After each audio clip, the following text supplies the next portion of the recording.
All right, Derrik, let's get into the games of the week presented by BetMGM. To be honest with you, not the best week. After last week, we were a little bit spoiled. We had 4 games of the week last week that you easily could have justified. This week, we only have, I think, 3 games on the entire slate between teams that have winning records. So not a ton to choose from. We were going to do Washington and the Bears as one of the games of the week, and now it doesn't seem like Jaden Daniels is even going to play. So we're going to handle that a little bit differently. So what we're going to do today is kind of shoehorn in a game of the week that also doubles as news analysis. Bills-Seahawks is a good game, but it's also a game between two teams that just made noteworthy in-season trades. So we're going to dabble a little bit in talking about that and a little bit about what that means for this Sunday between the Bills and the Seahawks. That is a hilarious framing for this game because it is the best game of the week. 2 good teams, 2 above average records. However, these are still two teams that, like you said, needed to go out to make like a kind of season saving trade in a way for either side of the ball. So it's funny that is still our game of the week. Like that is the state of things in week 8 of the NFL. If you look at the Bills offense and the Seahawks defense, I don't think that there were 2 units in the league who had potential. And I guess that's the way to frame this. They weren't lost causes, right? Like the Panthers, you can pick a lot of players that the Panthers need on defense, but 2 otherwise capable units, that we think have some potential on decent teams that had a more glaring, we need a player at this spot hole than the Bills did with their number 1 receiver who could create separation, and the Seahawks did with an off-ball linebacker of Ernest Jones's ilk. Like those are 2 of the most apparent holes on any rosters in the NFL. And these teams over the last 9 days have gone out and addressed both of those. And I don't think that's an accident. No, and with both, I think it's kind of a good point to talk about. Like both of the trades that they made kind of help the rest of what they're doing fall into line. It's like it's not like, oh, we just needed a star or something like that. Like sometimes you just go out and trade for a star because you just need star power. That's not what's happening here with the Bills. They obviously needed to just bump everybody in their pass catching rotation down a slot or get them more into the role that they probably should be playing in terms of snap percentage and where their targets are coming from, all that sort of stuff. And then with the Seahawks defense, you got some dudes in the secondary that are nice, especially like obviously Devin Witherspoon. Woolen had been playing at a high level.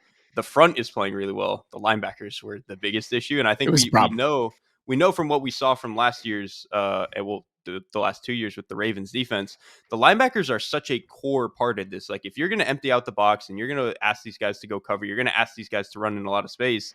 You kind of need guys who can play. And I think we came into the season a little bit worried about this linebacking core, especially you let a very good linebacker in Jordan Brooks walk, replace him with 2, kind of borderline guys. I think they saw some of the issues that was giving them. I'm not saying Ernest Jones is Roquan Smith because I don't think he is Roquan Smith. No. But we saw what adding a player like Roquan Smith did for the Ravens defense. And if you could do 60% of that in terms of having like a transformative piece in the middle of your defense by going out and getting a guy like Ernest Jones, I do think that there are real results to be had for how this changes what Seattle can do on that side of the ball. But let's start with the Bills offense with Amari Cooper, because this is something that we don't need to speculate really about it anymore. We saw what it looked like in practice last Sunday, and we talked about this a little bit on Sunday night, but going back and watching that game, and if you just pick out like the 4 or 5 catches that Amari Cooper had in that game, they're all examples of why this is a hugely important thing that the Bills did. The first catch he had was just like a little hitch comeback on the left side that Allen throws quickly with anticipation. It's like he's done that 7,000 times to Stephon Diggs over the last couple of years. Like just having that guy you can throw that ball to has been a necessary and helpful part of the Bills offense. Now they have that guy again. And then there were several others. Obviously the touchdown, they go in empty. He's in the slot. So you have Kincaid and him both in the slot. You can kind of pick the matchup that you want. Having 2 matchups that you could potentially like instead of 1 on any given play is very nice. And then there was a back shoulder ball that Allen throws. It's a contested throw. He would throw that pretty much. Maybe he'd throw that to Keon Coleman, but it probably wouldn't work. So now you have a throw you're willing to make and a guy who can go get it. And then there was one last one where it's his own coverage and Amari Cooper is sitting in a void and he slides just a little bit to the right to make himself available in the void, and Allen hits him for a completion. And he only ran 12 routes. And like those 5 plays happened on those 12 routes. So it is very easy to understand what that trade is ultimately going to do for a Bills offense that desperately needed a player like this. That last throw you make where he's just kind of like sitting in the void and knows exactly where he needs to slide, and Allen knows exactly where he needs to go hit him in between those kind of sliding window defenders. That is the exact thing that this offense was missing. And really, I think what Cooper brings to them is this pass catching core just didn't have a fastball. Like they had Yeah. every other kind of pitch. Like Keon Coleman kind of gives you something. He's like Josh Allen's favorite scramble drill target, which I think is kind of interesting. Like when shit hits the fan, he's like, "Where's the big man?" And so I think he's been good for that. And Coleman can like break some tackles and stuff too. Obviously, Kincaid kind of give you something. He can stretch the field a little bit. He's really good on some of those outbreakers, sail routes, all that stuff. I want to see more Obviously, of those, by the way. Those couple yes, corner routes they threw to him last week, like I need a dog. little bit more of that. I get you trying to manufacture some touches for him near the line of scrimmage, but him as like Mm-mm. more of a vertical threat on some of those throws, I think he's really good there, and they just haven't done enough of that in my mind. I agree. You have Shakir and Cook for the underneath stuff. Like let Yes. Kincaid run a lot of those outbreakers. That first one that Josh Allen threw to him on the left side where he's getting Mhm. pressured and just absolutely pins it onto the sideline into like a shoebox type of window. I mean, those are the throws that one Kincaid can get open on, and then two, you have Josh Allen, who's maybe the most talented thrower in the league. He can obviously make these throws. So I think bringing Cooper in kind of unlocks Kincaid to do a little bit more of that and not have to do as much of the underneath, or we just need this is our mismatch, like one-on-one, go do that type of stuff. So I think it unlocks him. Some of those, I kind of wrote this in my column this week. Shakir's great as an underneath guy, but when it feels like that's the best part of your offense, it starts to feel a little stuffy. Like it just starts to Absolutely. feel like things are a little congested. Now you bring in a guy like Cooper who can stretch the field a little bit. It's like, okay, those targets to Shakir make more sense now. So it just feels like bringing in Cooper makes everything else kind of fall in line correctly. I want to kind of evaluate and consider the Bills offense as a whole now that we've dropped Amari Cooper into this, because obviously they needed that element within the offense. But I think that there's some nuance to what the rest of the offense feels like right now, because last year they were able to lean into this. We're going to run the ball. We're going to have it's a very consistent offense. They had fewer negative plays in the back half of last season than any other team in the NFL. They were consistently able to kind of assert themselves on the ground, and the pass protection with that group was phenomenal.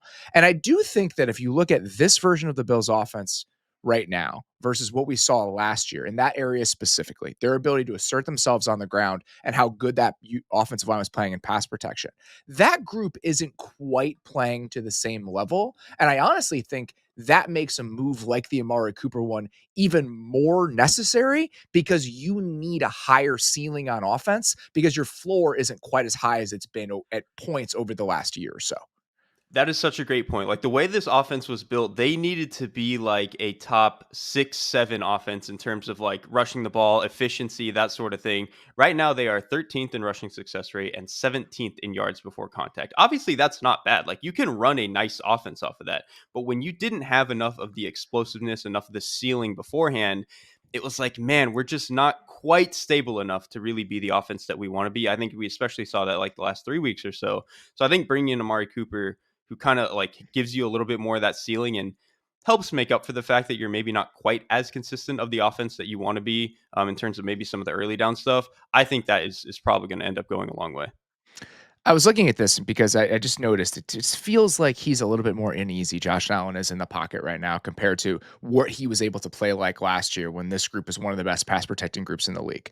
So last season, among full-time starters, only Jordan Love and Patrick Mahomes had a lower quick pressure percentage than Josh Allen. I think in ways that's actually probably more telling for the offensive line's role in protection than overall pressure rate, because if you're a guy who's going to hang on to the ball like Josh Allen is, you're inevitably going to invite pressure, even if you're somebody that can overcome it like he can. Last year, he was third. This year, it was 11.9% of his dropbacks. This year, he's at 14.7%. And that may not seem like a huge increase, but that went from third to now he's like middle of the pack. And that's what this feels like. The offensive line isn't a huge problem, but I don't think it's playing quite to the level that they did last year. And that's why I think you're sensing maybe a little bit more volatility and variance in this offense than you did in the back half of last season when they were kind of like a metronome that you could rely on. Exactly. I mean, that might only be one more play a game, one more pressure a game. But then when you add that on top of the fact that your rushing success Yeah. rate, maybe one or two less successful rushes than you were getting in game. And it's like, okay, that doesn't sound like a lot again, but that ends up being, 5, 6, 7% of your plays. And that is enough to like start chipping away at things a little bit. Again, especially when you don't have some of the explosive stuff to just get 45 yards out of thin air the way that they used to be. That's particularly important, the offensive line and the state of the offensive line against this Seahawks team, because now that Seattle has all of its guys back, if you go back and you watch that game against Atlanta last week, this front has some dudes on it. Like Derrik Hall he still isn't a complete player by any stretch, right? There aren't a lot of tools in the bag, but he is powerful. And you can feel his presence in a game. Boye Mafe has really taken a step forward as kind of a more explosive, bendy edge guy on the other side. Now you have Byron Jones back. You still have Byron Murphy back. You still have Draymond Jones in the mix. Leonard Williams is back healthy. And that group I feel pretty good about. You mentioned they're going to get Woolen back most likely this week. They still have Devin Witherspoon. Linebacker was the biggest question. And I think the thing you have to ask about the Seattle defense is Ernest Jones kind of the guy that maybe can tie the room together, that can take this defense from a worrisome unit at times over the last few weeks and at times this season to a group that still has flaws, but is an average kind of reliable defense that is befitting of a team that wants to make the playoffs. I think that becomes the biggest question for this group. I kind of think he can. And again, obviously, Ernest Jones is not Roquan Smith, especially not peak Roquan Smith. Peak Roquan Smith is truly one of the most special coverage linebackers I've ever seen. Ernest Jones is like a solid to good coverage linebacker right now. I mean, he had a play last week where they're trying to run dagger against him, and he's got to go up and carry the seam route. And he lets it get past him. He doesn't get too deep. And then he immediately comes back and drives on the dig route that I think Dawson Knox is running. And he only displaces Knox by about a yard closer to the line of scrimmage, but he gets in the way just enough that the pass is it goes over Knox's head. And that type of stuff, nobody was doing that in Seattle for the last 7 weeks. And so to get a guy who can do that twice a game, that literally changes what you're going to be able to get away with. You just did not see those sorts of coverage reps from Jerome Baker and Tyrod Dodson this year. And the play that you're talking about, he carries the vertical route for probably 10 or so yards before coming off on the dig route. And as soon as I saw that, my first thought was somebody in the Seahawks building, when they were prepping for the Bills in this game, watched that rep from Ernest Jones and were like, we need that. We do not have that right now. So I truly think that play, it was enough for the Seahawks front office to get on the phone and be like, yeah, this needs to happen. We need that within our defense right now. Sometimes all it takes is one play to change a man's career. I don't know if many guys would have expected it to be taking away one dig route, but sometimes that's the way it goes in this league.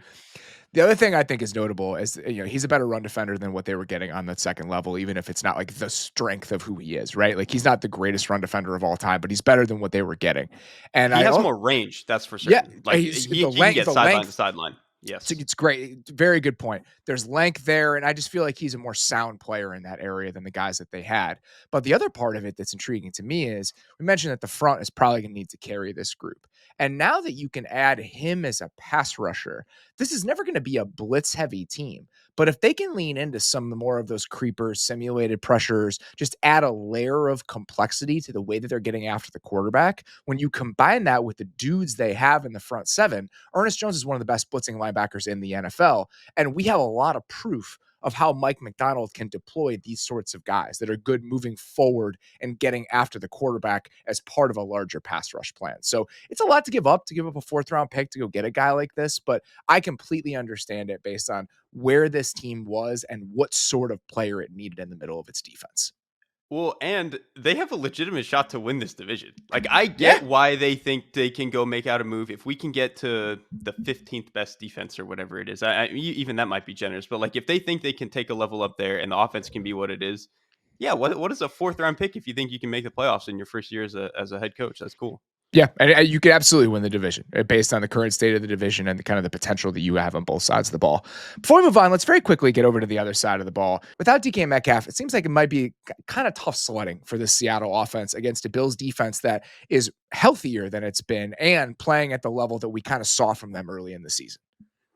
Yeah, kind of going into this one, I already thought this was going to be tough sledding, and my read on it was mostly that I think Sean McDermott is obviously a really, really good coach. He's the way that he's put this defense together for a very long time has been incredibly impressive. And I think he's a guy who right now is throwing a little bit more on the coverage menu than I think he had maybe 3 years ago. And I think he's doing a better job of kind of making defenses think about it. But it still feels a lot like of disguise in ways that very layers of disguise that there were not in years past. They did a lot of it last year, but last year felt like kind of a new step, and they've just turned that up even more this year.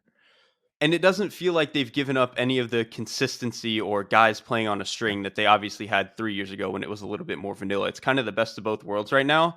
And so my point about that being is the Seahawks run a very static offense. Like on early downs, they have a 76.6% gun rate. Like if it's the fifth highest in the league, they are always in gun.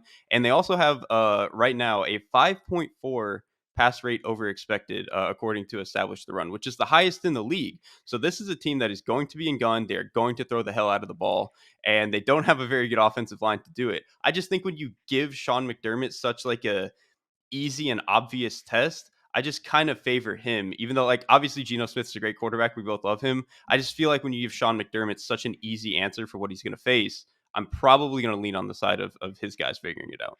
Yeah, the Seahawks have been good this year when they've been playing against teams that play a lot of split safety coverage like the Bills do. The Bills play as much of it as any team in the league. I think it might be second or third. I believe the Chiefs are still number one. But Geno has the second best success rate throwing the ball against split safety defenses in the NFL. This is a different sort of beast, though. And this is a different sort of beast without DK Metcalf, potentially.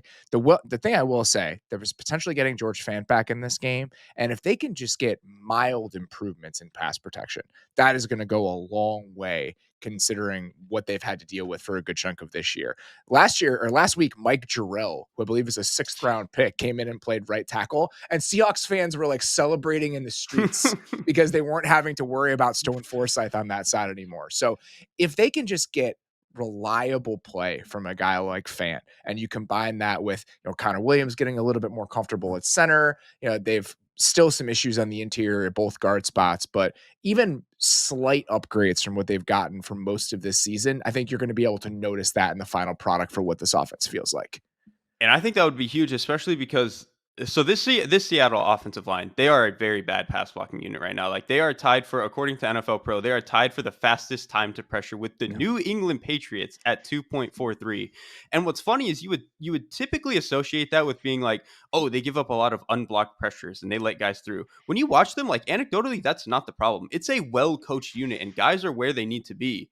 They're just getting beat immediately. They just don't win their blocks. Like simple as that. And so I think if they could get a guy back, especially at the right tackle spot, where you could maybe get Fant back and get even just like a slightly below average play, that would honestly be such a huge boon for this offensive line. It's funny because if we had this conversation probably 4 weeks ago, I would have said, yeah, the Seahawks running game is definitely getting better with. In this imagined scenario, Kenneth Walker was there the whole time. So just stay with me on this hypothetical. If they were talking about this game 4 weeks ago and Kenneth Walker's playing, my thought is, can you run the ball a little bit on this Bills defense that's struggling to defend the run? That's out the window. Their run defense has gotten significant better over the last few weeks. And I think that getting Terrell Bernard back has gone a long way there. He's been really, really good this year. I think he's taken even a bigger step than he did when he had some impressive flashes last year. But you might not have Terrell Bernard this week because he's not practicing because of an ankle injury. So how that affects the overall equation with how well the Seahawks have been able to run the ball when they've tried to with Kenneth Walker and where this Bills run defense is right now, probably a different consideration than it would have been even a couple weeks ago. Yeah, and one quick thing I want to add actually about like Seattle's run game versus the Bills' defensive line and all that. Seattle's offensive line is just slow off the ball. Like everybody except Charles Cross is slow off the ball. If there's one thing I'm certain this Bills defensive line can do, it's get off the ball. AJ Epinesa can fly off the ball. Greg Rousseau, Ed Oliver, like all these guys can fly off the ball. I think there's going to be like 5 or 6 plays where we get guys in the backfield in this game for certain. All right, so both of those teams had huge trades this week. We also had more trade news that we have not gotten to hit on any of the shows that we've done this week. DeAndre Hopkins goes to the Chiefs for a conditional 5th round pick that can become a 4th if he plays 60% of the snaps and they go to the Super Bowl. Sometimes the conditions when they have to do with team success are like hilarious and bullshit. It's like, oh, if they go to the Super Bowl, like I think Devontae Adams is like, if he's first team all pro and the Jets go to the Super Bowl, it kicks up a notch. It's like, okay, like, come guys. on. This condition, if you're the Chiefs, might actually matter. So this could turn into a 4th round pick. What do you think about DeAndre Hopkins' fit with this version of the Chiefs offense? I think if you watch Patrick Mahomes right now, it is so obvious that he just doesn't have a guy outside of Travis Kelce, who obviously isn't the player that he was 2-3 years ago, where they feel like they can put him on the field all of the time and ask him to do everything. Outside of Kelce, Mahomes just doesn't have a guy he feels like he can just throw the ball to. Like, no matter what, like, I've just got to find my guy. I mean, after Travis Kelce, it's what, probably Noah Gray? Like, you can't live like that. Yeah. And so I think No, it was Noah Gray or like Justin Watson. yes, yeah, exactly. And so I think it was like absolutely crucial that the Chiefs went out and got a guy who could. If there's anything I'm certain that DeAndre Hopkins can do still right now, it's understand where he needs to settle in zones and settle against coverage and catch the dang ball. Like, if you throw it at him, whether it's high, low, whatever, he's going to go find the ball. He has and Hopkins has always fascinated me because he's only like, I think, 6'1", but he has the arms of somebody who's like 6'6", and it blows my mind every time. And I think if you give that type of length to obviously a quarterback like Mahomes, who's so good at understanding where to put the ball, I think it's a pretty good marriage. And obviously Hopkins doesn't have the juice that he had 4 years ago, but they don't need that right now. They have juice all over this offense. That's what the problem is. They don't have any of the dirty work guys, like the just simple catch the ball guys. The Hopkins 6'1" thing has always been hilarious to me because he just plays so much bigger than that. There's a picture online somewhere. I wrote a story about him in it's probably like 2015 because I think it was actually at Grantland. And we had lunch at a steakhouse in Houston. And we were just sitting there talking. And at one point, we were going over like how his hands are built. And he has these crazy hands where his fingers are really long and he has monstrous hands. But if you look at like the webbing, like between his fingers, it extends like an inch and a half further than like yours would on your fingers. So it truly looks like he has like webs for hands, and he has like the biggest hands I've ever seen. I have like a normal human-sized hand for a 5'11" man, and he could like fold his fingers over mine. There are some people that were like put on this earth to do specific things. Like Michael Phelps had one choice. DeAndre Hopkins had one choice. It was to catch footballs in the way that he can. So I think that, his skill set and what he provides this offense there is obvious. You mentioned they've got juice all over the place. And I think that when most people think about Hopkins, it's tempting to see this outside the numbers, ball winning type X receiver where he's going to do the toe tap stuff. He's going to make the contested catches. And I understand that that's what he was for a large portion of his career. And with the Titans, he has to be that because of the presence that Tyler Boyd has. And Calvin Ridley isn't that X receiver. So if you're looking at that group, it's like, oh yeah, you're going to pop Hopkins on the line of scrimmage. Like he's your obvious choice to do that. With the Chiefs, I don't really think he has to be that sort of player. If you look at the ways that they were deploying Rashee Rice when he was on the field, Rashee Rice was in the slot on like 50% of his dropbacks or 50% of his routes. And I actually think at this stage of his career, Hopkins is like an underneath middle of the field receiver.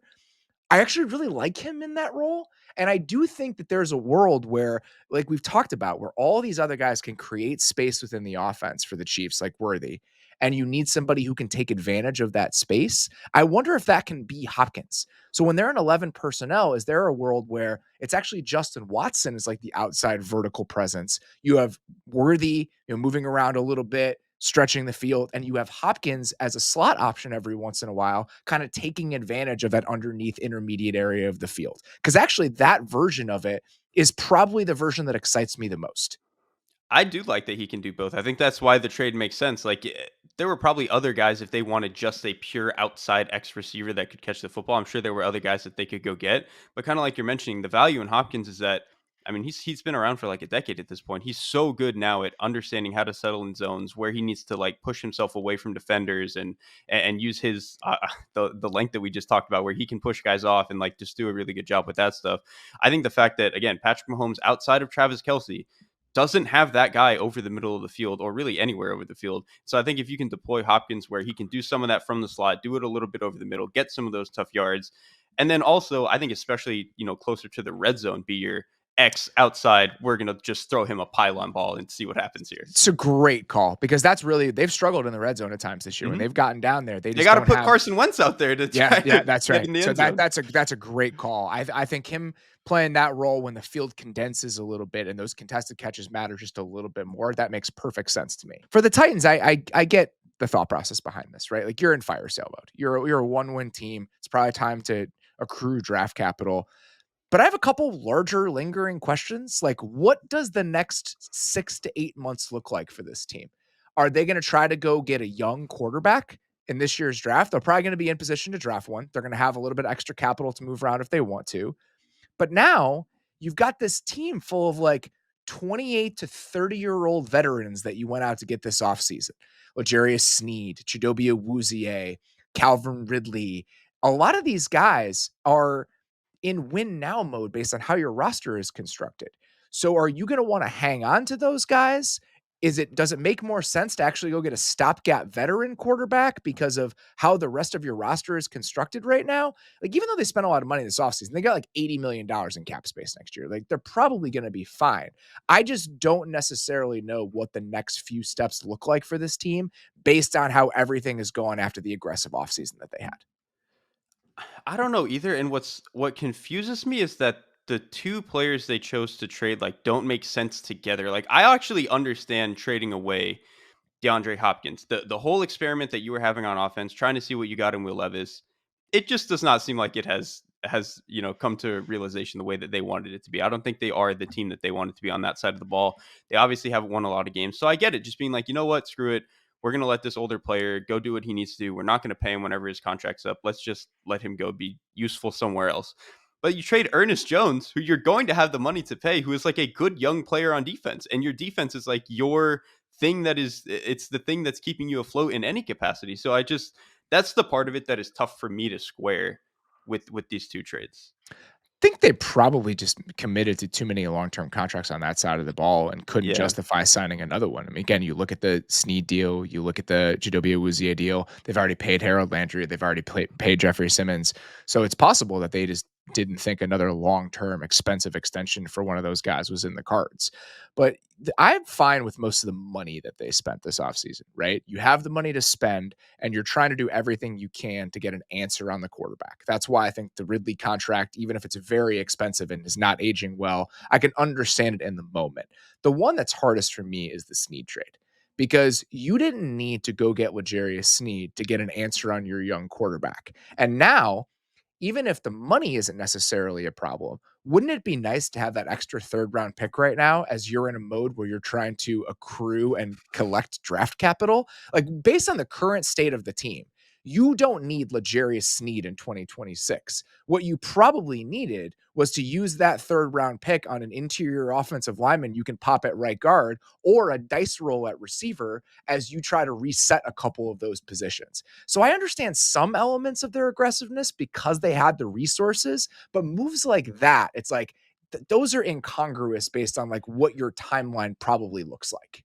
The Snead trade, especially now in hindsight, kind of feels like they didn't want to be in a spot where Levis did end up being good and the offense was good, and then they weren't good enough on the other side of the ball. But like that's such a bizarre bet to make. Yeah, you could do that this offseason. Yeah, You don't need that to happen right now, because let's say it was close to the best case scenario for Levis. How good would he been actually? He probably would have still been like a below average quarterback, and you probably wouldn't have been competitive this season anyway.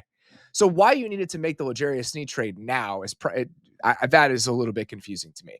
Again, I think they'll probably be fine. I actually think that their defense, you mentioned this week, they look well coached. I think they're very impressive on that side of the ball. So I think it's possible that if they wanted to go with a quicker solution at quarterback because they didn't necessarily love this year's crop of quarterbacks, they didn't feel like we have to draft one just because we're drafting high, that this could be a potentially competitive team next year with the right veteran quarterback. Is that a Sam Darnold? Is that a trade for a Carr or a Cousins? I don't think those are the right moves for like the long-term health of your franchise. But if you're having to pivot to something, I'm wondering if based on the rest of the roster, they would be comfortable trying to get to a slightly more competitive space fast next offseason.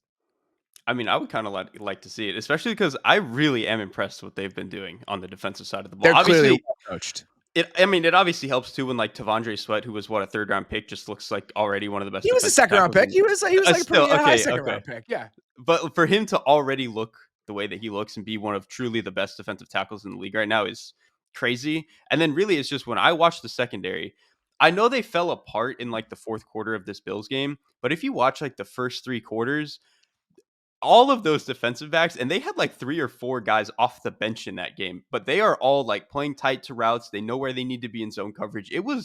I was shocked to see it. And then two, it just made me think of Baltimore, where it's like, man, how nice would it be to have the coaching that they had last year where it felt a little bit more connected, and now they don't have him. That guy's in Tennessee, and these guys off the bench are just like putting it together. It's incredible. The guy that you mentioned, the secondary, like Jarvis Brownlee for me. He's a Yes. guy that Yes. has played well for them as a 5th round pick.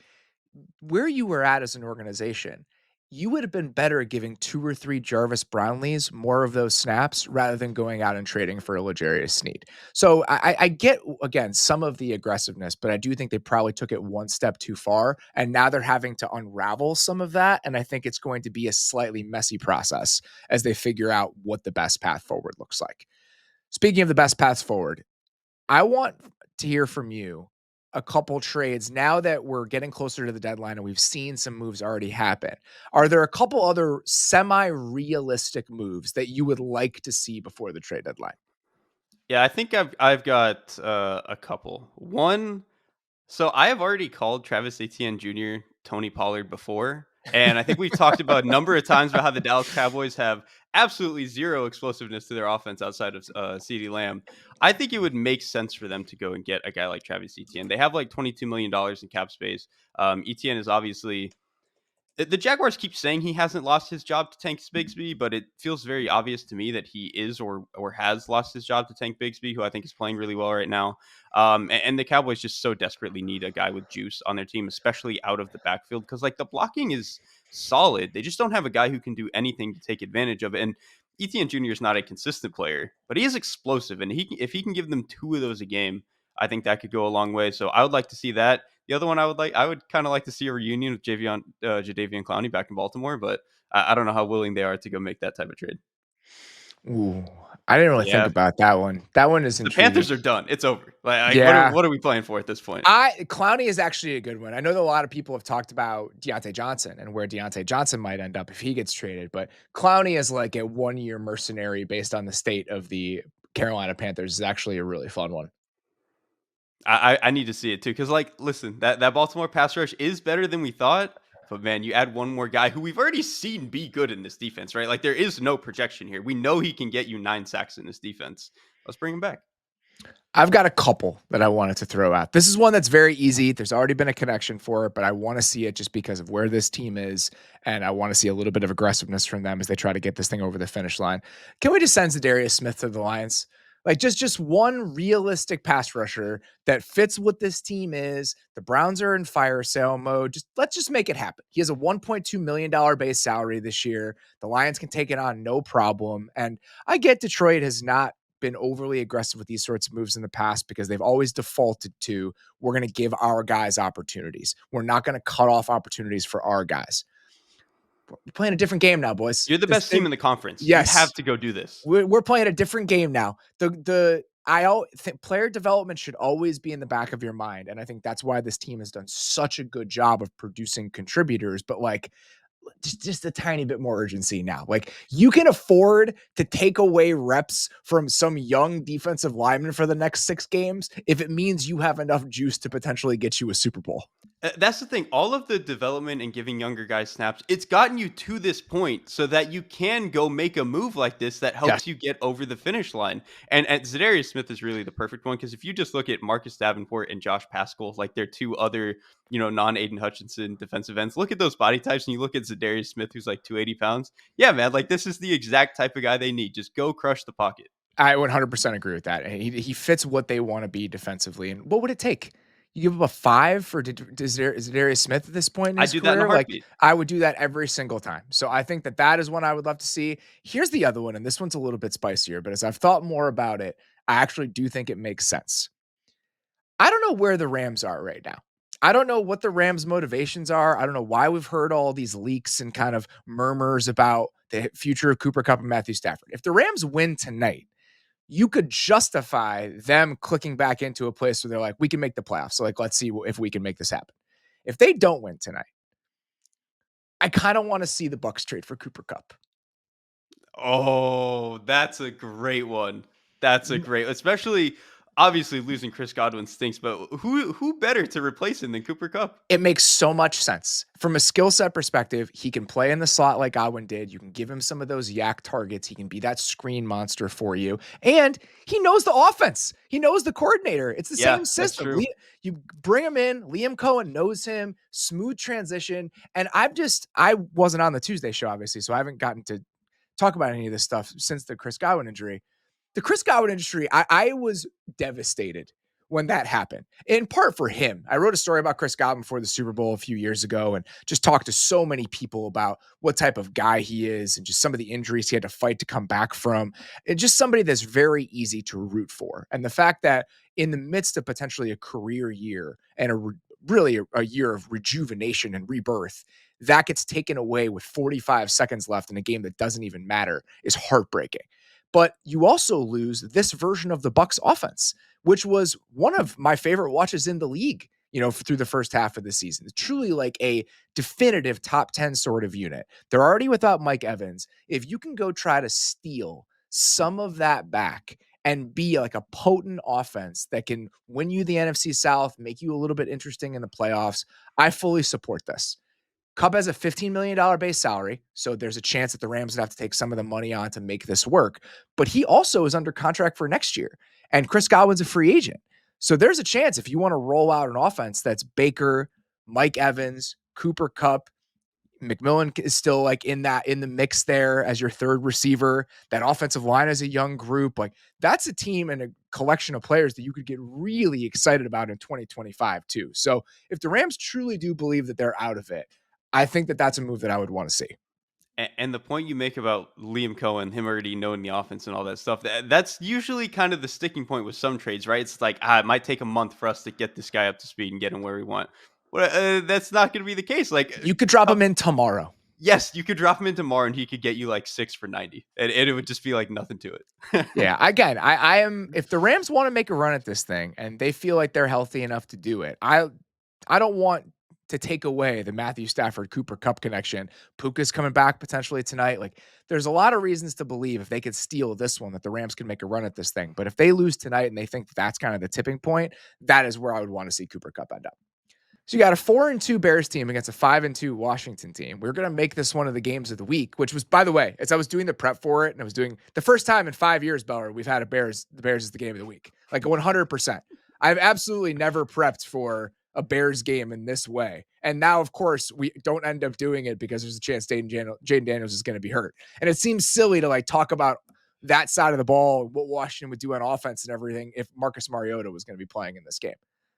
Yeah, we don't have to do the Marcus Mariota of it all. Like, I think they could still be fine, right? Like, I still think this offense is a reasonable challenge with Marcus Mariota. It just loses a little bit of the intrigue when you swap Mariota in for Jaden Daniels.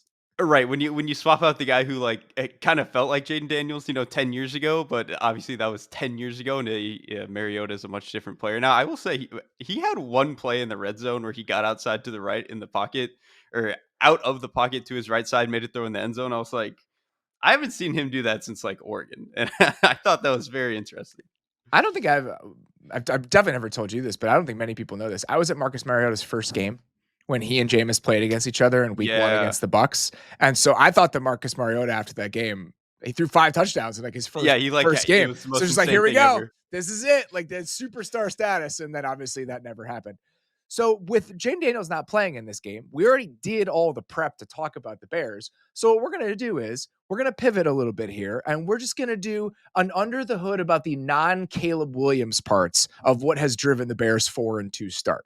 So we've spent like 95% of our Bears discussions talking about Caleb Williams specifically. So we're just going to look at it from a slightly different angle as more of you are going to watch the Bears in like an island sort of game at 325 now that game got flexed out. So where do you want to start our discussion about what has felt a little bit different about this Bears offense the last 3 weeks? I think Waldron is just, I'm not going to go out here and say he's like a top 8 play caller all of a sudden, but I do think some of the complaints that we had about him early on are starting to get fixed a little bit. First of all, I think part of it is like it's been much better. It's been a lot better. I mean, we talked about it, that first 3, maybe 4 weeks, it just felt like everything was a little bit too vanilla. It was a lot of like just straight outside zone stuff. And when they were doing other stuff, it just wasn't blocked very well. It didn't seem like guys were going to the right spot. I think we've seen them kind of hone in on what they want to do in the run game a little bit. We've seen them do a lot more split zone. I think some of their one back power stuff, I think, has even been pretty clean and pretty good. And then we've even talked about them springing Swift into the perimeter, not even as a runner, just like some of the Yeah. screens they're throwing at him, some of just the quick game stuff, like really letting him be a guy who can just go operate in space, just go be quicker than everybody else. That's your game. Go do that. I also do think the offensive line is simply like going to the right guy more often. Yeah. And that, we can credit to maybe Waldron just doing a better job like game planning for these guys. I don't know exactly what it is, but I do want to give like Waldron some degree of credit there for like, okay, I complained that this offensive line never went to the right spot for a month, and now they're doing a little bit better job at that. They still lose some blocks because it's not the most talented guys, especially on the interior. But the fact that they don't have those 6 plays a game where it's like, yo, what are we doing here? Like, why is there a free runner? Why are we not getting to this linebacker? They don't do as much of that now, which I think is it's just the floor of the offense is so much higher. I think that's a really good way to put it. The floor is significantly higher, and I think in part because of the continuity that you've seen among the offensive line. I mean, this is for people who aren't familiar with the Bears, going back all the way through training camp and this entire offseason. Nate Davis was in and out of the lineup. He was practicing, and then he wasn't practicing. And this is a guy they paid in free agency to be their right guard last year, and it's been a disaster, right? Like he didn't play well when he was playing, and then he spent a ton of time missing practice. And I think they finally got to a point where they were just like, even if Matt Pryor is somebody we signed off the street this offseason, this group with Matt Pryor is more consistent and more reliable than it was with Nate Davis. And you felt that over the last couple of weeks. He's been at right guard the last couple games, and I think it's allowed this group to get a little bit more comfortable playing with one another when you could feel that discomfort over the first 3 weeks. Like you said, they still are not a great group overall. Like when they play against teams with better pass rushes, it's going to be an issue still, and it's going to be something that we notice, but it's not an out and out disaster like it was over the first 3 weeks. The run game diversity has increased. I love the perimeter run game stuff that they're doing. When they can get Swift out in space and they can get some of these guys up to the second level, whether it's Braxton Jones or Coleman Shelton, the run game looks significantly better. And the screen game has been one of the things that's driven this. Over the first 3 weeks, Caleb was 1 of 4 for 11 yards on running back screens. Not good. Not useful offense. Not good, especially when you're just seeking out any easy completion you can find. Over the last 6 weeks, 6 of 6 for 81, averaging 1.02 EPA per dropback. So every screen they throw gives them a point right now because of how well those plays are working. And then you have the pivots off of that, right? They had the delayed touchdown to Cole Kmet last week off of the screen game. So you start to see the layers build a little bit. So I think the offensive line continuity and just some of the easy completions and chunk plays they're building in by understanding Swift's skill set has gone a long, long way in making this thing feel different. Yeah, and it's taken such a burden off of Caleb, and I think that's helped him be able to ease into what he wants to do. And so that's why it kind of feels this way. The other personnel things that I'll point out, one, Cole Kmet has been awesome for this team this year. He is such a good blocker, and the ways that they can use him, he'll reach an edge at the point of attack, right? In a way that not a ton of tight ends in the NFL can right now. What he can do, like slicing across the formation and some of this split zone stuff, like he is an additive piece as a blocker, and he's a good receiver. Like as an all-around tight end, he has become a very valuable piece for this offense. And the fact that he was ceding snaps to Jerod Everett at the beginning of the season, I think tells you all you need to know about how little of a sense this staff had on the players that it had within the offense. That is such a good way to frame it, that he is finally an additive part of your offense. Because it felt like for so long, he wasn't bad. It's just that he was like tight end 14, and he was just kind of there, and it felt weird because they kind of overpaid him a little bit, it felt at the time. But now he is truly like a really useful part of your offense, and it helps that tight end contracts are tough, man, because those guys are always going to get better with age, and those deals are always going to age a little bit better than they seem at first glance. Remember the Njoku contract and how much of a disaster that felt like? And now it's like, oh, it makes perfect sense. And again, if your wide receiver twos are going to be going for $13 million a year, paying somebody like Cole Kmet that can do what he's doing for your offense, $11 million a year, I have absolutely no problem with that. Yeah, especially if he's going to play like this. And it helps too that is just more pass catching talent around him. Like, because 2 years ago, he was like maybe their best guy. Now he doesn't have to be. They have DJ Moore, they have Keenan Allen, they have Rome Odunze. Like when your okay tight end is not the focal point of the offense anymore, and he can really ease into the things that he is really good at, and obviously not, like you said, unlock himself as a blocker, it's gone a long way for this offense. The last thing I'll say about personnel usage on the offense, I think this is also a telling light bulb moment for this team. When you think of DJ Moore, you think number one receiver, right? Like that's what you want to paint him as. And so it's tempting to just drop him on the line of scrimmage as your X receiver and say, that's the role that we're going to use you in. That's not what he does well. He actually has like a pretty limited release game. Like he is not that good when you just stick him out there as an isolated guy and ask him to win one-on-one situations outside of the numbers. He was pressed at the 5th highest rate in the league over the first 3 weeks of the season. 2 of the guys ahead of him, Keon Coleman and Jalen Polk, right? Like those are the types of guys we're talking about here, where like rookies that people don't trust to get open. That's how teams are treating DJ Moore because he struggles when he's pressed. So when you look at it, over the first 3 weeks, he was on the line of scrimmage for 80.5% of his routes. He had the 3rd highest number of routes on the line of any player in the league over the first 3 weeks, 80.5% of his total routes.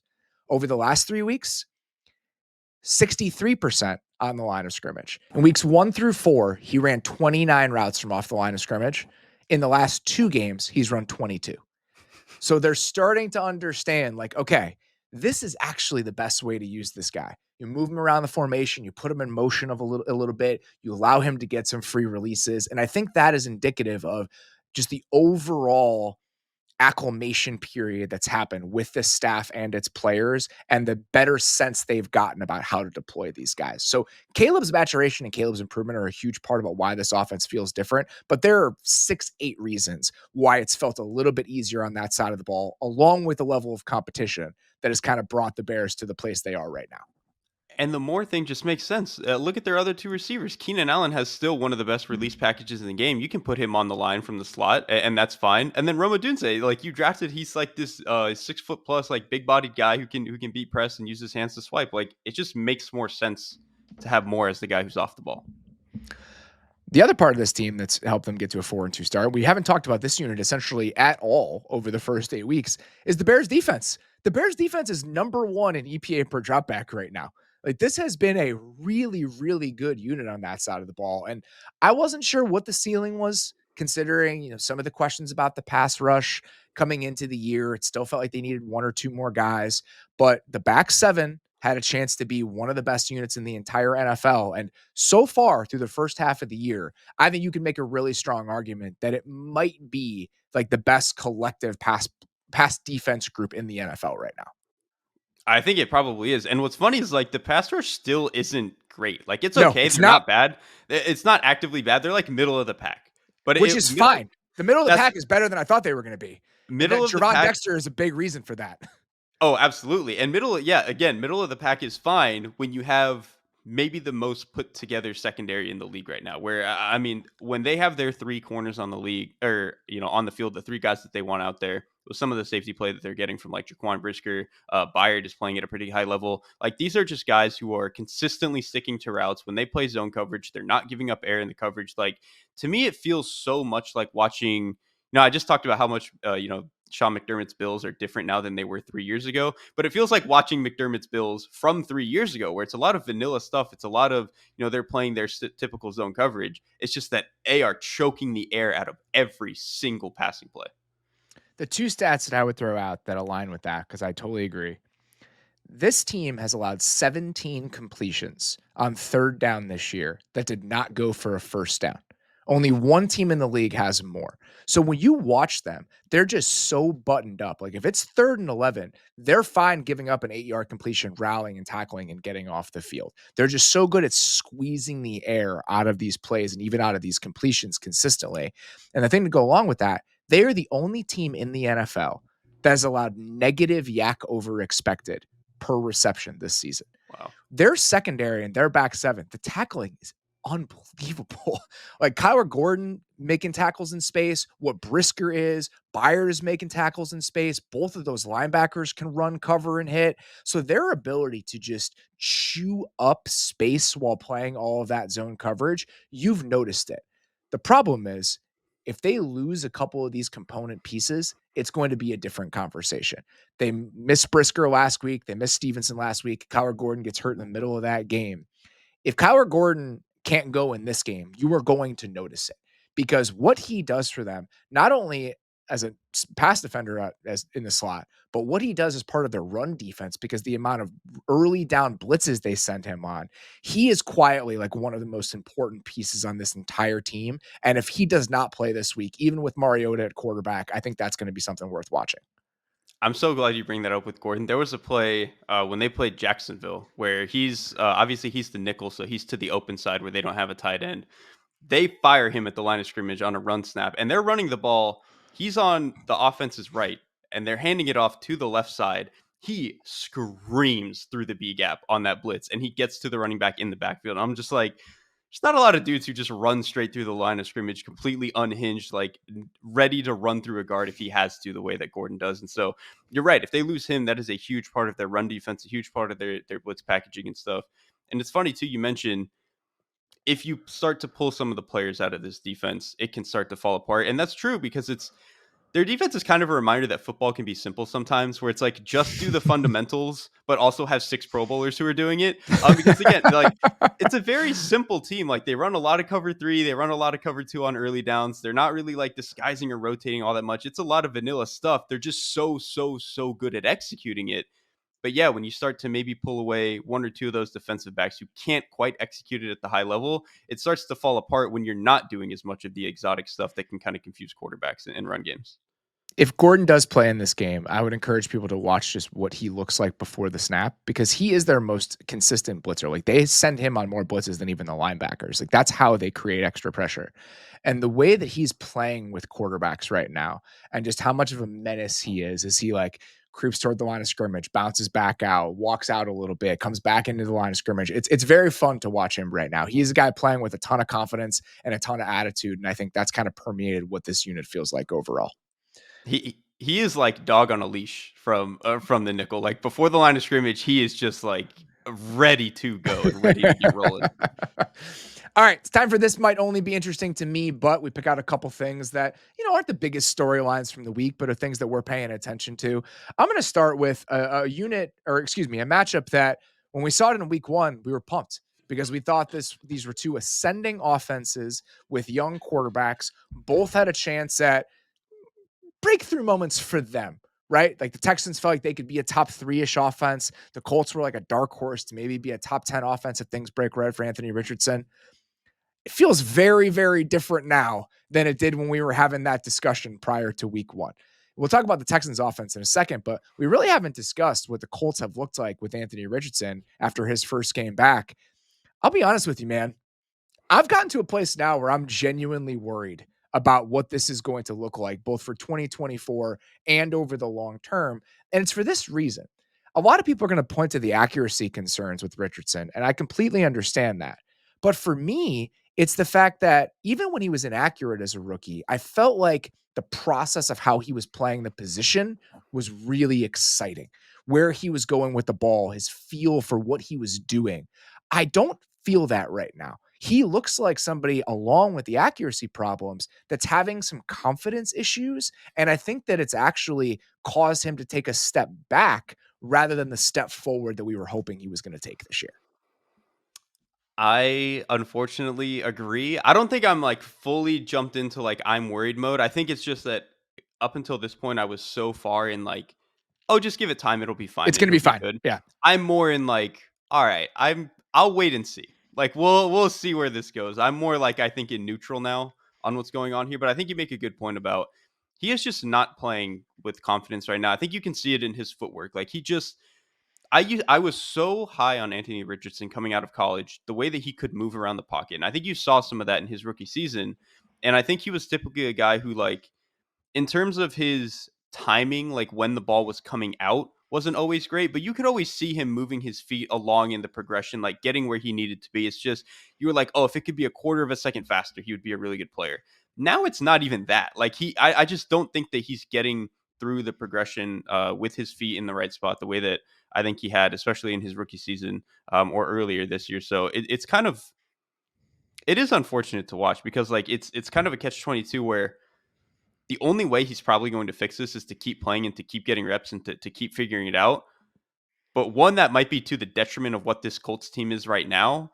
And two, it might just be to the point where like he's developed some amount of scar tissue and he just might keep compounding this. And that is more what I'm worried about at this point. And it's just for a guy who is so talented and clearly had some of the bones to be a good player, it's frustrating to start to see some of it deteriorate for him.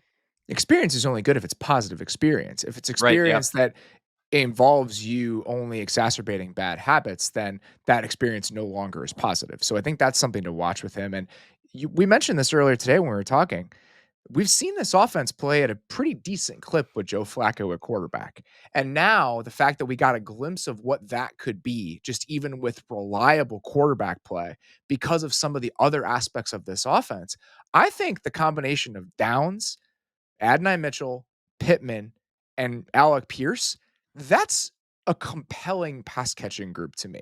And we saw what that could be, or at least glimpses of it with Flacco. And with Richardson in there, you completely tear away that potential. Like Josh Downs would have 115 catches if Joe Flacco was the quarterback over an entire season. With Richardson in there, he's a complete non-factor. And I get that this is about the long view, and Anthony Richardson's long-term success is more important than you finishing with the 12th best offense in the league if Joe Flacco were to play. But that's hard to tell the guys in the locker room when they've seen this operating at a pretty decent level. And when they were a play away from the playoffs last year, Yeah. and they have a positive record right now, and they probably believe, and they probably, should believe that they can. I mean, with the way that Houston looks a little bit shaky, like this Texans team probably in the building believes that they can win the division. And so again, to your point, like where it starts to just continually feel frustrating for Anthony Richardson, it is hard to sell probably to the locker room, even if they fully truly do believe that by next year or even by the end of this year it'll be fine. The road there just seems like it's so rocky. Another thing that's been frustrating to me with the way that Richardson is playing right now, it seems like there are 3 or 4 plays a game where he just 1, 2, 3 and throws a ball over the middle that he knows is not open, but it Yeah. just like he feels compelled to throw it because that's how the play is supposed to be designed. And it's just like, use your legs, like throw a check down, do anything else other than throwing this route that is obviously not open. Like he sees the linebacker dropping into the window, he just throws it anyway. And that just feels like a guy who's like just trying to do things a little bit, It's too forcing it. It's much to the it's the T. Yes. definition of forcing it. I mean, that's Yes. exactly what that feels like. Two other things I wanted to mention with the offense. One, I never thought I'd say this. You could feel the fact that they don't have Will Fries anymore. Like right guard is actually a problem as you watch the Colts offense right now. And that's such a small, silly thing. But this offensive line was one of the more complete groups in the league. And now that it has a definitive weak point, you felt that become an issue against the Dolphins last week. And the other thing that really popped up in that Miami game, when teams blitz them, he has no shot because he's not playing fast enough to hurt teams because they're doing it. And as the pocket collapses, he's just not able to make split-second decisions right now. When he's been blitzed this year, Anthony Richardson is 6 of 22. Jesus. That's like multiple factor. One, it's what you mentioned with him being a little bit slow to replace some of this stuff. It's also like he's just probably too willing to be aggressive. And I know I've lauded guys like Jordan Love and stuff for doing that, but like Jordan Love is just significantly more accurate, so he can get away with it. At this stage in his career, Anthony Richardson is just not up to that level right now.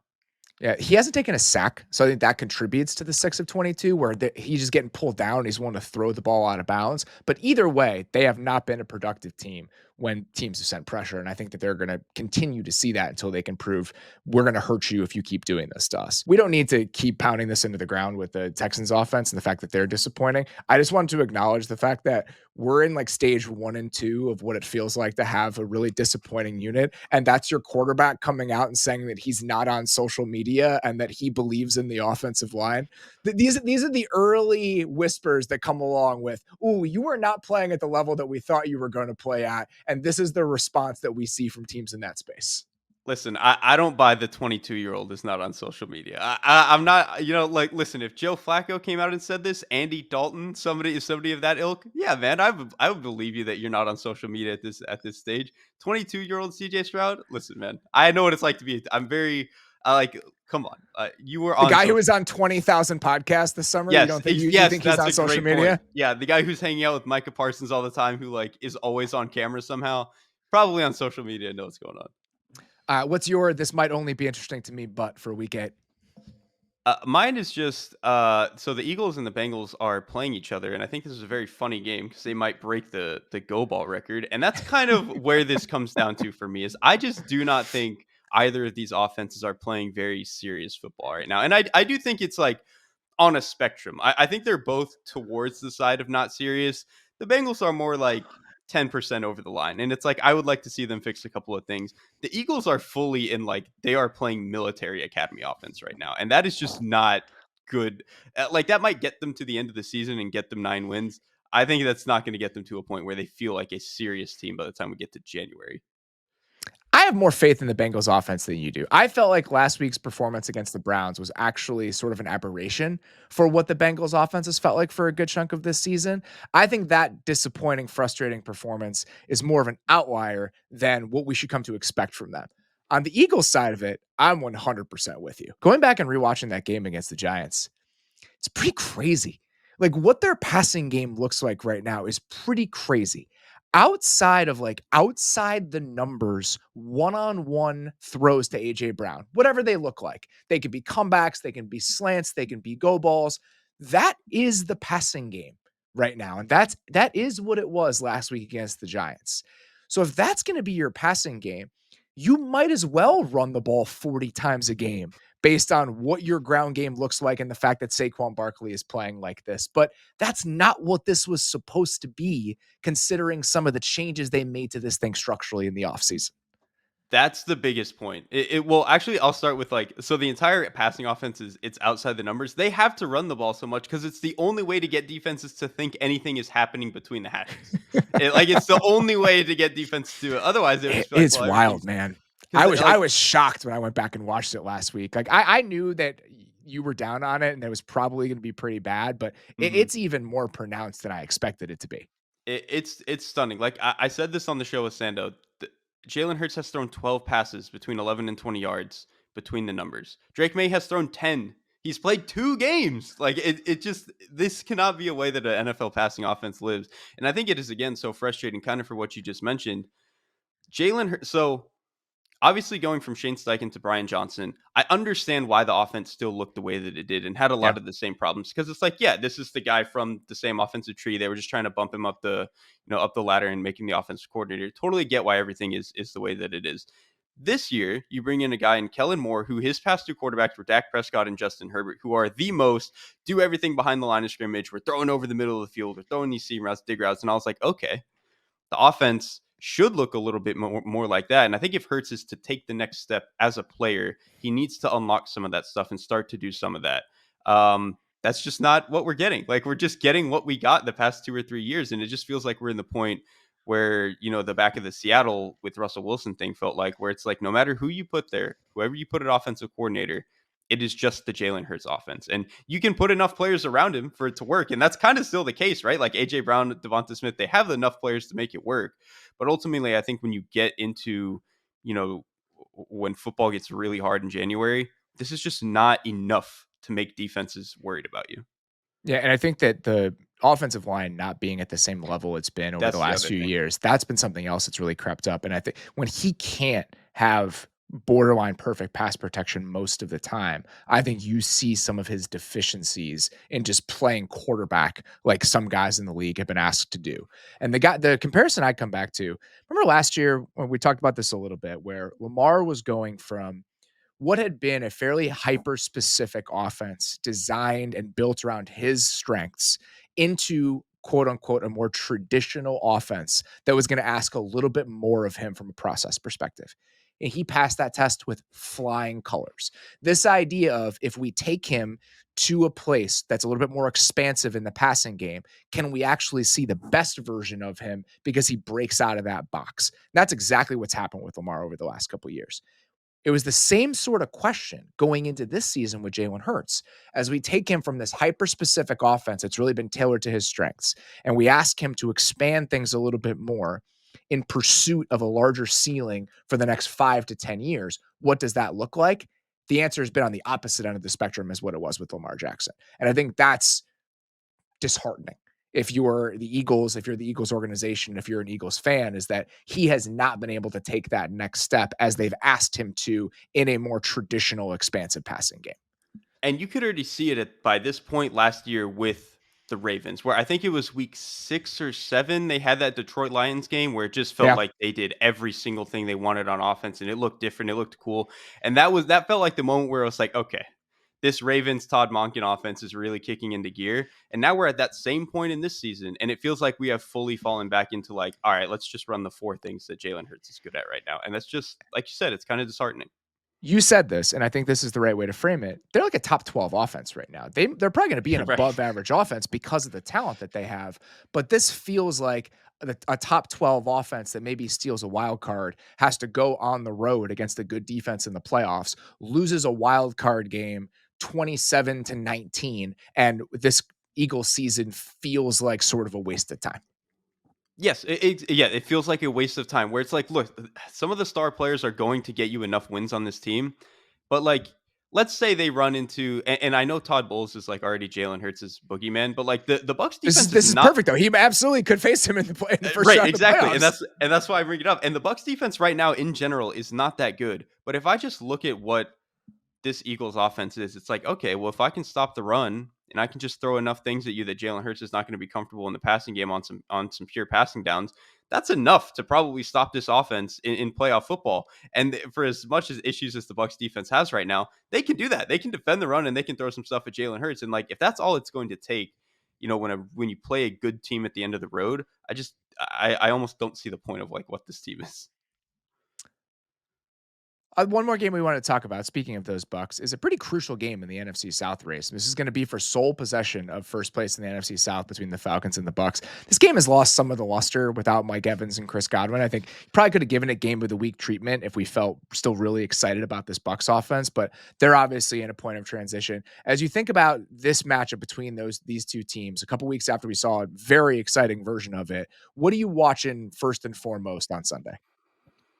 So I'm still watching the offense, which feels again weird to say that now that Mike Evans is out of the game. Obviously, Chris Godwin is going to miss the rest of the season, but I'm still kind of in on the Bucks offense. Their run game is just good. Like Yeah. I They're needed it. seventh in rushing DVOA, which Yes, seems shocking it considering what is. last year looked like and what the first 3 weeks of this year looked like. And you know what? I didn't even need it to be good this year. I came into the year being like, can we get to the 20th best rushing offense after you were the worst in the league last year? And that would have been enough for me. I would have been satisfied. But they're actually just good right now. Obviously, the tackles when they're healthy are really good. Graham Getting Barton, I think, Hideki has been back has good been at center. important because he missed Yeah, a few games this year, obviously.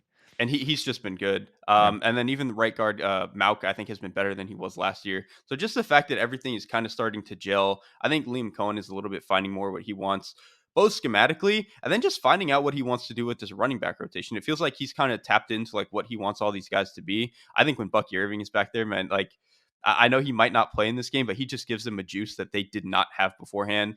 We saw Sean Tucker starting to come alive. Obviously, Rashad White is the guy who can bang between the tackles a little bit. So I just think this Bucks offensive line where every guy they have is 310 plus and wants to run over you. It's a pretty good matchup for a Falcons defensive line that is built to just kind of be quick and get through the line. It's like, well, we're just going to run we're just going to run down your throat and run you over. It doesn't matter. The problem with this is the Falcons offense is likely going to be able to keep pace considering the state Yeah. of the Bucks defense and mostly the state of the Bucks passing game. Where are you at with the Falcons offense right now? Like what is your level of confidence in this group at this moment? I kind of believe, man. Like I think I do too. yeah, there's listen, there's still part of it that I feel weird about it because Kurt still can't move, right? Like I think he has 4 pass attempts outside the pocket that aren't on boots this year. Like he still just doesn't move, and he never did. I know, but like it's more pronounced than ever. And so I do think that will give them some problems in some instances, but. Dude, the way they're using Drake London, Darnell Mooney is having a career year. I know Kyle Pitts is not like what a top 10 tight end should be, but like he is actually playing well this year. And Yeah. then their run game is fantastic, dude. So Like they're just that's where I get very excited. Is that now it seems like we're getting the flashes of Bijan yeah, that we were hoping to yeah. get. And when you combine that with an offensive line that can really block the shit out of the run game. And I think that they're doing some interesting stuff. Like the layers, even if it's a very zone heavy running team, I think that some of the ideas they're trotting out with how they're creating angles with some of the receivers, like I think that the details in the run game actually look very good. You have an explosive, dynamic running back, and you have a collection of pass catchers that even if they're still figuring out a little bit how it's all supposed to come together, I think you've seen enough glimpses to potentially get you excited. And it's not just that Bijan is explosive; it's that I kind of tweeted this, and I was watching them, 2 3 days ago, whatever it was. The last time I felt a particular way about this guy runs, the way that he kind of feels like he's in slow motion, the way that he paces runs, the way that he's able to just like bend his hips when he needs to. It feels so much like watching Le'Veon Bell, like at his peak. Like just the way that it feels like But he's so much more explosive than Le'Veon when Bell. he gets into the open field, he absolutely is. But like just the way that he paces himself behind blocks, it's just like really only Bell and McCaffrey are the two guys that came to my mind where I was like, just the way that he runs and how fluid he is. It's just it's so hard to actually find a guy who can do that and then also get into the open field and just break off 20 yards. I'm so pumped that we could not get like the best version of this matchup with like the Bucs offense at full strength, this Falcons offense at full strength. Obviously, like we saw what it could be when they played against each other a couple weeks ago, but even a slightly diminished version of that game between two borderline top 10 offenses, I think would have been a really fun race for the NFC South in the back half of the season, and just lost a little bit of the juice. And I think because of that, I'm probably giving a slight edge to the Falcons because I am willing to believe in like the talent overall on this offense. I think I would also take Falcons. I'm in on them. All right, we had a couple other things we wanted to get to, but we're running a little bit long here. So we're just going to round this out with what do we want to know after week 8 here. Why don't you kick us off? What do you want to know by the end of this slate of games? So listen, the Broncos somehow are 4-3 right now. They have a winning record, and they get to go play the Carolina Panthers this week, which should be a free win. But more important than a free win and getting to 5-3, this is a really good opportunity for Bo Nix to just like have a confidence building game, because I just don't think he's been very good to this point in the season. I know they beat the Saints by like 20 points or whatever, and they scored, but I've struggled with Bo Nix for a lot of the season. If he could just go out and have a game where you build some confidence before you have to see the Ravens and the Chiefs, I think that would be really, really big for a Broncos team that like they are in the wild card hunt for as boring and as weird as they feel. What again? We talked about this a little bit on the Thursday night recap show. Them being able to run the ball, that to me is the most important part of this offense moving forward. Because in early part of the season, along with Nix looking really uncomfortable in the pocket and just not feeling like he was operating at a high level, they couldn't run the ball. They were one of the least efficient running games in the league. Now, a game against the Saints helps, but it feels like with that offensive line getting back to full strength, they might be able to tap into a version of the run game that just allows the rest of the offense to come together in a way that makes sense. All right, I'm cheating this week. I have like 3 because I have a lot of questions heading into this week that I want to know. First of all, how justifiable is my lack of interest in Cowboys Niners? Right? You look at this game on the schedule, and I think a lot of people would, this would be the game you lead off the show with, or at least it would have been coming into the season. And right now, it's like, I don't know, man. I kind of need a reason to be excited about this game. The Cowboys are an actively bad football team. The Niners are just disappointing. So part of me thinks that this is a game that the Niners should win, even not being at full strength on offense, because of what the state of the Cowboys looks like right now. And so I think that's the version that makes the most sense to me, but I just don't find it very compelling. I just don't have a lot of reasons to like pay a lot of attention to this game right now. I don't either. I think there was a world coming into the season where they were both good teams, and then I was still like, oh, okay, Niners are just a tough matchup for them, and they'll probably win. Now it's like, okay, Niners will probably still win, but it's because they're both bad, and I'm at least like, well, Kyle Shanahan is the only thing I trust in this game, so I'm sure they'll win. Yeah, I'm willing to give the Niners some grace. Like if Debo and Kittle like don't play in this game, and we're talking about Jawan Jennings and Ricky Pearsall and Juice Check and Jordan Mason, I'm willing to have a little bit more patience before the end of the year in terms of what the Niners offense can develop into. But overall, I just am not that excited about this. And I'm wondering how justifiable that is. And I'd like the answer to that by the end of the weekend. 2 more.